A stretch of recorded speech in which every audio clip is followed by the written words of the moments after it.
আমি হয়তো মানুষ নই, লিখেছেন কবি নির্মলেন্দু গুণ। আমি হয়তো মানুষ নই, মানুষগুলো অন্যরকম। হাঁটতে পারে, বসতে পারে, এ ঘর থেকে ও ঘরে যায়। মানুষগুলো অন্যরকম, সাপে কাটলে দৌড়ে পালায়। আমি হয়তো মানুষ নই, সারাটা দিন দাঁড়িয়ে থাকি, গাছের মতো দাঁড়িয়ে থাকি।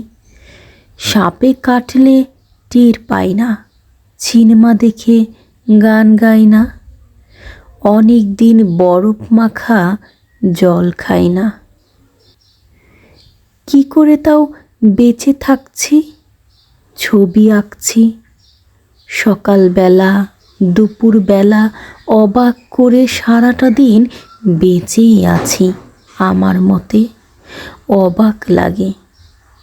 আমি হয়তো মানুষ নই। মানুষ হলে জুতো থাকতো, বাড়ি থাকতো, ঘর থাকতো, রাত্রিবেলায় ঘরের মধ্যে নারী থাকতো, পেটের পটে আমার কালো শিশু আঁকতো। আমি হয়তো মানুষ নই। মানুষ হলে আকাশ দেখে হাসবো কেন? মানুষগুলো অন্য রকম, হাত থাকবে, নাক থাকবে, তোমার মতো চোখ থাকবে। নিকেল মাখা কি সুন্দর চোখ থাকবে। ভালোবাসার কথা দিলেই কথা রাখবে। মানুষ হলে উরুর মধ্যে দাগ থাকতো, বাবা থাকতো, বোন থাকতো, ভালোবাসার লোক থাকতো।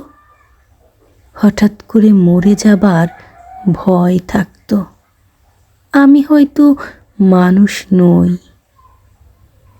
মানুষ হলে তোমাকে নিয়ে কবিতা লেখা আর হতো না। তোমাকে ছাড়া সারাটা রাত বেঁচে থাকাটা আর হতো না। মানুষগুলো সাপে কাটলে দৌড়ে পালায়, অথচ আমি সাপ দেখলে এগিয়ে যাই। অবহেলায় মানুষ ভেবে জাপটে ধরি।